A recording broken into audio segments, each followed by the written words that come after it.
Hey everybody, welcome to the Quick Talk Podcast. It is Monday and I'm on fire. I think you know why. I'm about to become a nonstop, relentless, ravenous circus monkey trying to convince you, to help you understand that you have to have the SendGem Sales and Marketing Super Course. Now, I'm not going to hammer you on the podcast today. In fact, what I'm doing is I pulled the audio down from a really cool Facebook Live we did about 2 days ago when I was in Florida, and it has like 3,000 views already. It's going crazy. I think it was helping a lot of people. People were sharing it and liking it, and it's a conversation with me and Derek Smallwood and Brandon Vaughn and Bobby Walker, who's building a brand new business really quickly, and we answer some questions, and we just have a lighthearted, fun conversation. I think you'll enjoy it. But before you do anything, push pause on this and go to supermarketingcourse.com, and put your email in. If you don't opt into this now, you're going to miss out on some bonuses that we're including with the launch, all kinds of secret awesome stuff. You need to put your email in there. And that way you don't miss out. I would hate for you to miss out. I don't care how successful your business is, how much you think you know about sales and marketing. How in the world would you not be so excited like I am to learn from 15 instructors across a wide variety of home service industries, all doing huge amounts of revenue, very profitable companies, are leaders and thought leaders in their niche, in their space, in the service industry, teaching you exactly how they're doing it now and how they've done it to build their business to where it is. That's what this is. The course isn't fluff or anything like that. It's just nuts and bolts, specific, strategic information for you that you can apply like the next day after watching it. It's really amazing. You got to check it out. Go to supermarketingcourse.com, and here we go. Welcome to the Quick Talk Podcast with Joshua Latimer, where we discuss business, life, family, faith, struggle, fire, pain, and ultimately winning. It's time to take massive action. Look, I can't work harder on your life or business than you do. It's ultimately all on you. You know, God created all the food the birds would ever need, but he doesn't put it in their nest. You've got to go get it. 10 out of 10 people die. So how about doing something today that actually matters while you still can? On Facebook, how the heck are you? We are live in Orlando, Florida. Woo, woo, woo, woo. And we just saw Tony Robbins, which was really cool. What? Yeah, we're chirping. We're eaglets, but eaglets. What's really cool about the internet is the ability to connect with people from all over the world, right? And one of the funnest things that I get to do, is funnest a word? Don't answer that. But one of the coolest things I get to do is sometimes when I travel, I get to connect with people that are like in my internet network. And one of those people is Mr. Bob Walker. How are you doing, Bob? Good. And Bob is fighting the good fight, building a small business. He's actually growing at a very rapid rate, but he lives 20 minutes from Orlando when the event ended. And there's a little bit of time that we had before we got to fly back. And I'm like, Bob, get over here. Let's hang out. But he's doing some incredible things. And of course, we have Mr. Brandon Vaughn with us, who has a multi-million-dollar home service company. And if you listen to my podcast or follow what I do, I talk about Brandon all the time. And it's cool when we get to hang out. So what I want you guys to do is if you have questions about your business, no matter what size it is, we'll talk about it for a few minutes. I also have my right-hand man, Derek Smallwood. The only. We call him the integrator because he's really, really good with technology. He's helped me build and scale SendGem, our software company. And I had a home service company for 10 years, about 10 years, built and sold it. And then I started doing this app, which was super easy, right, Derek? Oh, incredible. If you build it, they will come. No, they will not come. It has to be super amazing. You have to market it, and you have to be a crazy maniac. Well, I know that now. But we grew 5X last year, and we're going to go 5 to 10X this year.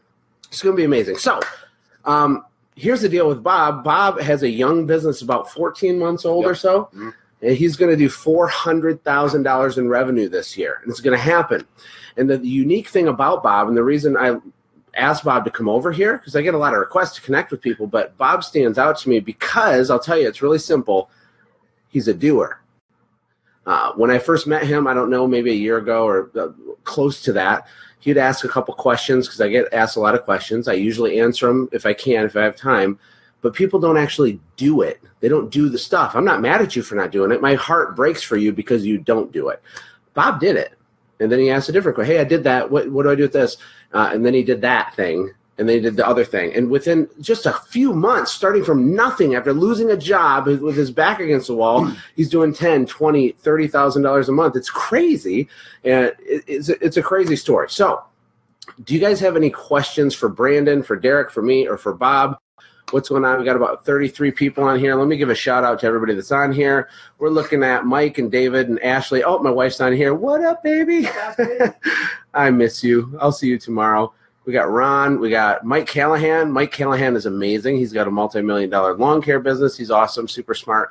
John and Larry and Kevin, Jeff, Yasser, James, Casey. What's up, Casey? Gary Guyman, Marketing Mafia. What's up? We got Mitch and Colin, Jim Palmer. I just saw you here at Funnel Hacking. He had to leave. He lives on a yacht because he's a super amazing business guy. What's up, Jim? And we got Ryan and Juan and Mario and Nick and Amber. Let's see what we got here. I'm a window cleaner. How do you get through the hard times? I have some people, then it's slow. I'm going to interpret that to mean there's natural ebbs and flows to the market. Why don't you take that one? What does he do, Brandon? Help the guy. Well, if he's talking about slow with regards to, just in the middle of your season where you should be busy, that's one thing, as opposed to just being slow in like the winter time. So I'm gonna approach it from the aspect of if you're slow during a time when you should be busy, you can work. You're not slow because it's winter, but you can work.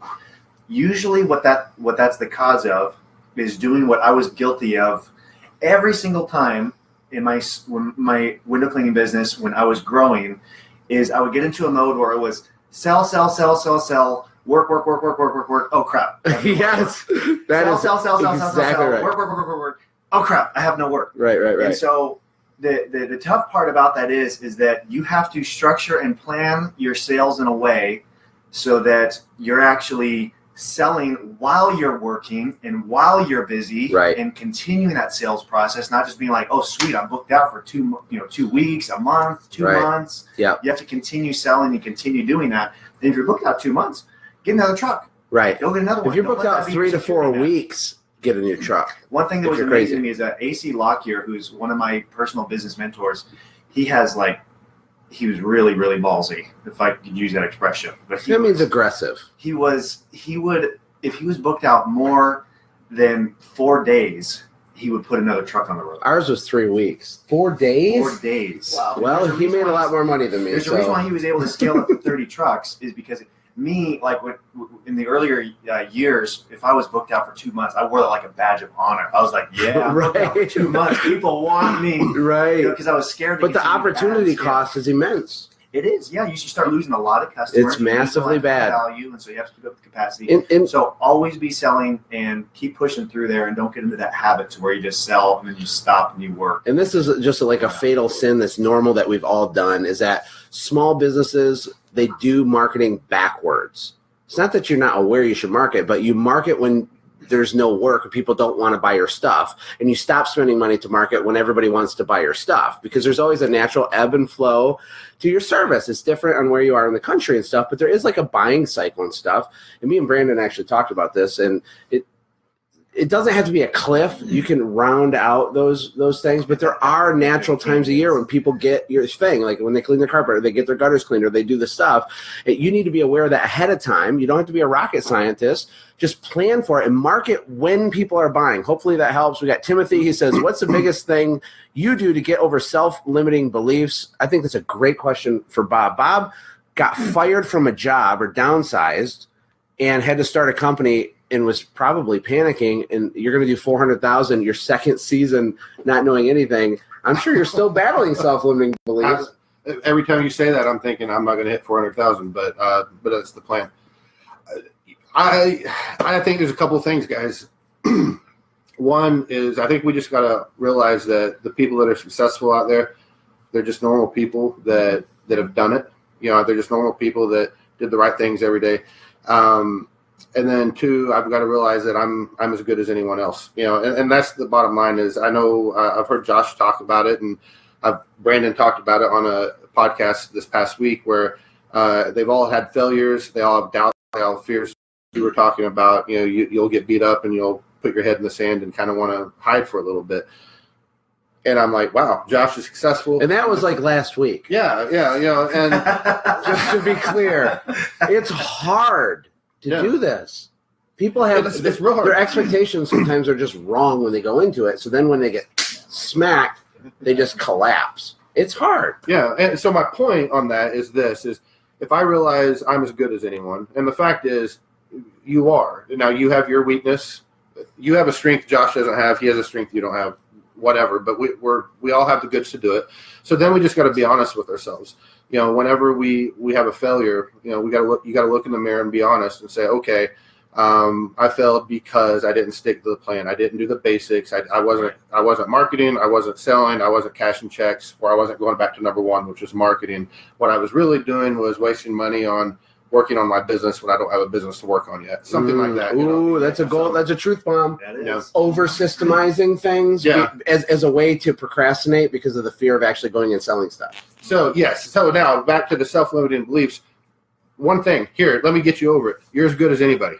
Bottom line, you're as good as anyone, and you just got to be willing to fail as much as the guys that have been there. And I'm not saying that from the guy that has reached the level of success. I'm saying that as the guy that has overcome the self-limiting beliefs. Now, to quote one of my favorite movies of all time, Remember the Titans, it's just like Great McCain. I got to give it time. I know it'll work. So Bam. Love it. What's up, Chad? What's up, Diana? David? Hey, Cy, my brother, my best friend. It made perfect sense. We're crushing it here. We got 56 people on here. I want to get as many questions as we can. Share it out. Yeah, guys, you can share the video and stuff, and then Let's get the views out. We got 50 like people smash the on. like button, bro. Do I sound like a YouTube star? Just smash that like button. I've been seeing that. Larry has a really good question, I think, for Brandon. He says, "How do you inject purpose into seemingly menial tasks such as window cleaning?" So I believe what he's talking about is like your company culture. You have a lot of employees. Didn't you just make like 14 new hires or something? Yeah. So he's hiring a lot of people. How do you gamify or bring in like some sort of fun / culture / passion to what Larry's describing as a menial task? Like, what are some tactics, or what do you have to say about that, Brandon? So I'll share my own personal experience because I think it's different for everybody. But for me, when I was small and when we were, I hired my first employee, I always viewed us as what's the vision for what we're gonna be. Selling the why, selling the reasons why. You may say that you're just a window cleaner, or that all you do is just do window cleaning, but you make people extremely happy. It is a service, and I'm sure you'd agree that nothing makes you more happy than looking back and saying, wow, I did a really great work. My customers are super thrilled. So you couple really deep satisfaction with the quality of work and taking a great deal amount of pride with that. What? What are you laughing at? Oh, I was reading Si's comment. Oh. The bald guy doesn't have the same shirt as us. No, keep going.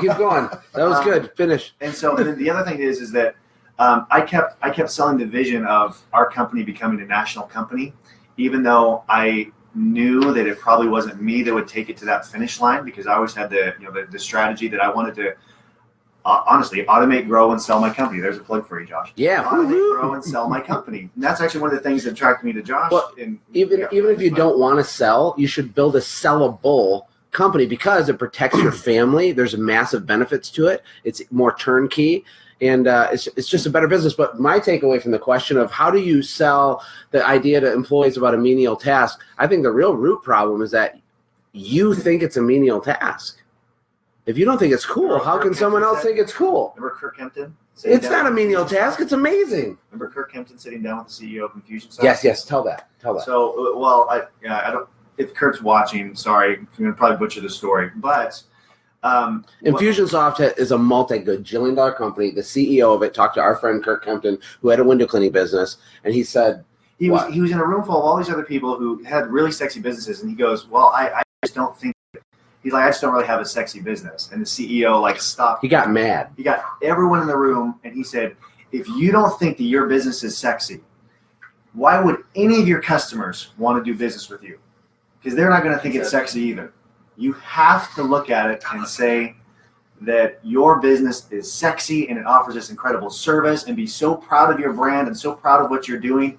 And as CEO of your company, even if you have one employee or no employees, you're CEO of the company. Yes. You have to be casting that vision every single day to say, our company freaking rocks. We bring light Amazing. into the residential world. We save marriages. We squeegee things. No, we don't squeegee things. We beautify things. Well, that might be a little heavy, but you got to be passionate about your business, and the deliverable isn't that important. But you can still have passion. If you're too cheesy, people will see through it. But it is really important that you as the owner know what you want, what your mountaintop is, what your why is, and that you are bleeding out the emotion around that. And go find a cause. Go find a cause, because millennials, especially, it's been proven that they, one of the number one things they appreciate about working is working in an environment where they can make an impact. And if you can make an impact in your community or for some kind of an organization or something, and align yourself in a way that empowers them to be able to have some kind of an impact in the world, they're way more likely to stay with you. Yeah, and way more likely to be involved and engaged. The cleaning the thing, or the mowing the lawn, or the building the retaining wall, or the carpet, or that doesn't even matter. That's the how. The employee doesn't care if it's a menial task of the how. What they care about is what's in it for them, right? So maybe they have student loan debt, or they want to get married, or they're trying to buy their first house, or they want like extra weekends off to play more video games if they're millennial. I don't know, just saying. Whatever it is, frame it in a way that gives them the thing that they want. Here's one more thing. Okay. Go onto Amazon right now and buy a book called The Dream Manager. Yes. It is a book that will completely change your mindset as far as what it means to build a company culture. One of the big epiphany book for me. Yeah. It's an amazing. Lisa McQueen's the one that recommended that to really? me originally on the podcast. Everybody's freaking out about it. Jay Murphy. Jay Murphy? What's up, Jay? Quit telling us about thanksjay.com. man. Thanksjay.com is the single most important website you will visit this year. Go ahead. It's an affiliate link. Yeah, I know. Anyway, Sai says, no one wants to call a plumber. How do I fix that? Ooh, that's a curve. No one wants to call a plumber. When I have weird smells in my house and there's water everywhere, I desperately want to call a plumber. They want to call a plumber. I think what he's saying, though, is that like our world is repeat. So he's my best friend from childhood. So he's trying to throw me a curveball. But here's the deal. First of all, you have to make sure that all the people you've ever done service for, because it's not a repeat service, it's something bad happened and a call out of the blue service, right? Right. So let's put our thinking caps on. With that type of business, for me, it's all about relationship marketing and having deep, deep, deep roots into your clients. So if you have, I know that you have thousands of customers over the years. What are you doing right now to engage and stay in front of and authentically connect with all those people that already gave you money? Why did they give you money? Because they like you. That's the issue. Because it's an emergency service. To me, tell me if any of you have thoughts. If there's no loyalty hard baked into your strategy after the service, then they're just going to Google plumber again and then call the person that picks up the phone first, which sucks for you. So you need to be making sure you're maximizing the value of the current book of business. That's the best I can think of right now. What do you think? The thing I'd add is that, dude, that's a mind state. That's a mindset question, because if It's a poopy mindset. If the statement is So number two. Nobody wants to call a plumber. I'm not thinking on Sai, but No, you can pick on Sai. He's awesome. If you think that no one wants to call you, then your customers, they will not want to call you. You need to understand that everybody wants to call you and that everyone wants to do business with you, and your business is incredible. And even if you have to do daily affirmations with Stuart Smalley in the mirror and say my business is awesome and it's I'm good enough. Gosh darn it, people like me. Strong enough. I'm serious. It is. Gosh darn it, people like me. I just started doing daily affirmations like this week. Those are Last powerful. How do you find employees? Well, I can promise you that they don't fall in your lap on accident. It's a strategy. It's a tactic. You have to do stuff.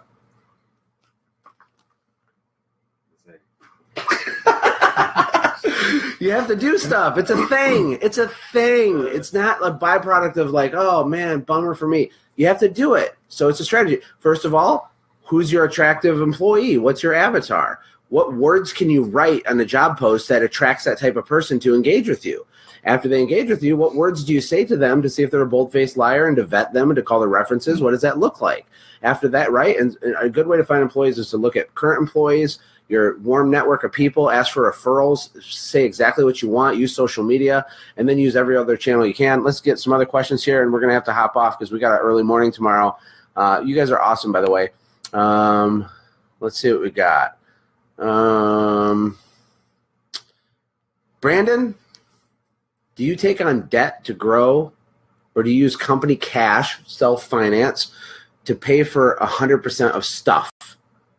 I'm struggling with that. I'm debt free now. So Drew, he's debt free, but he's like, man, I want to grow really fast, and debt seems really awesome. Yeah. What do you do? That's a great question.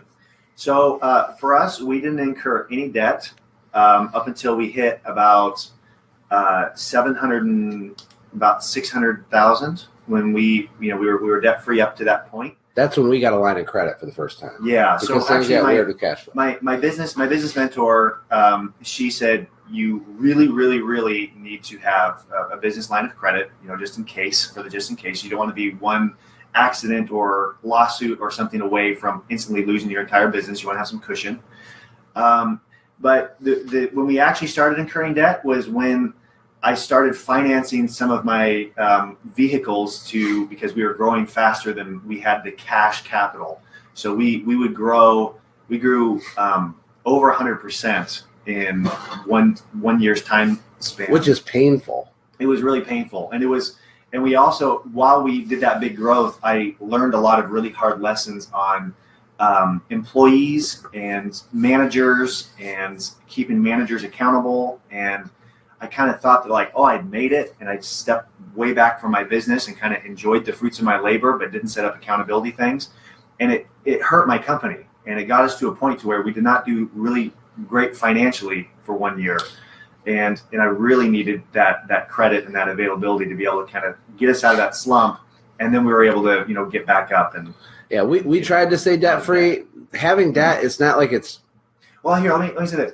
So you pay rent to get a shop. Mm-hmm. So you're actually paying a rent to get a shop. Why would you not pay rent to get cash?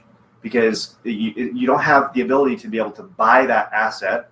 So cash is your number one asset in your business. Cash flow is the number one most important thing. And sometimes it actually makes terrific financial sense to rent cash in an appropriate way on stuff that is for secured purposes and be able to bring that in, especially if that is your bottleneck from scaling up as quickly. If you have to start turning down customers because you don't have what you need in order to keep up with your growth pace, in my opinion, that's what it's appropriate. And I want to debrandify that a little. Debt is fine when you know what you're doing with it. All the big boys leverage debt correctly, but most of the people watching this run.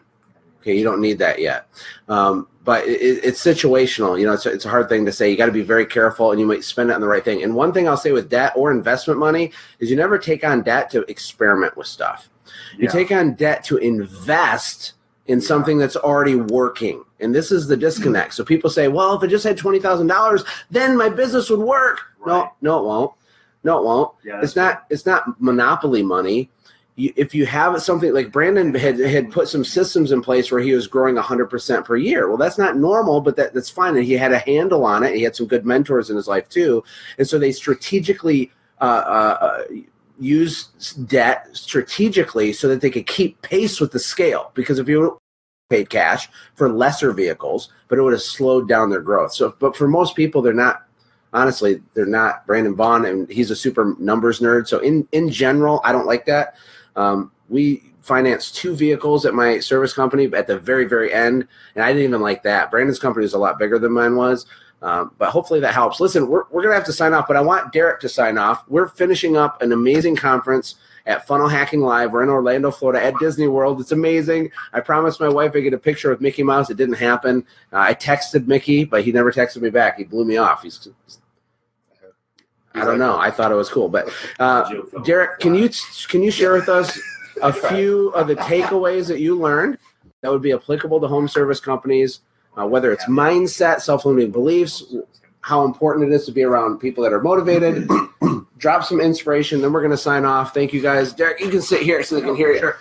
Yeah. So there were so many takeaways. First off, and probably one of the biggest things was just the mindset that you go through in breaking false beliefs and actually establishing what your customers actually think about. Like they may have had a bad experience with buying this product or service, and establishing what you got to do to actually come up with the headlines and everything that you need to do to go ahead and have those objections addressed before you even build the funnel or your website or even your sales copy at all. That was one just small little takeaway. There was others like setting up strategies with after the first week, looking at your numbers from a 1 week test. Talk about moral obligation. Yeah, so that was so moral obligation. Myron Golden came up on stage. That was today, right? And so he talked about a few different closes, really. But the first one was moral obligation. And moral obligation is, you're obligated to provide your superior premium service to your customers. As many people as possible. As many people as possible. And if you're not doing those things, you're doing a disservice to your customer. That was another great thing. And then the other thing is basically taking those. I mentioned in a video of mine, you can check that out, where I talked about the analyzing your ads and stuff in a quick, easy to do way to be able to see how your ads are doing. The last thing would be these shirts. What does it mean? And that was probably the biggest thing that happened this entire week is Tim Ballard is with the Underground Railroad Outreach Program. Operation Underground Railroad. And they ourfilm.org. Do you guys want to talk? I'm just kidding.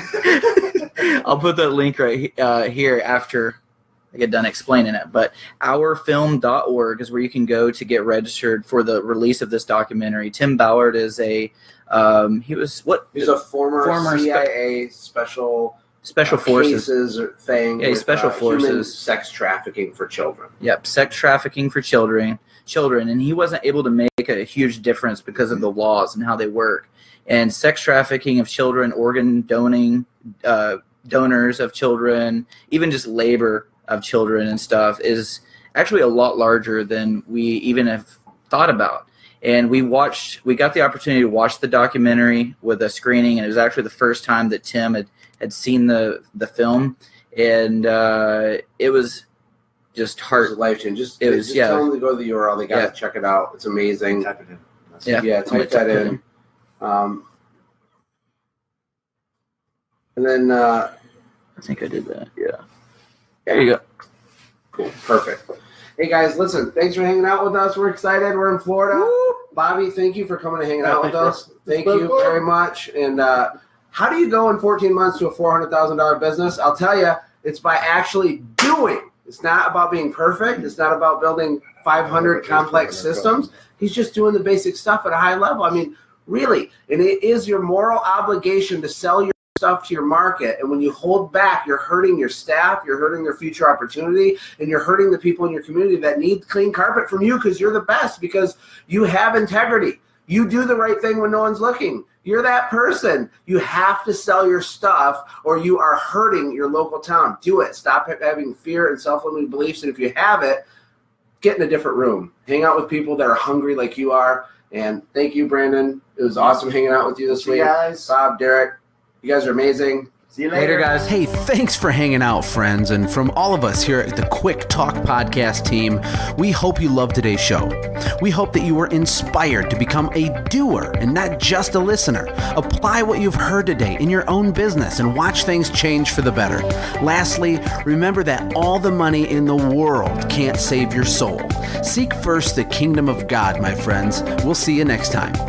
For more information about the Quick Talk Podcast or Joshua's other businesses, visit our website, quicktalkpodcast.com. Have a blessed day.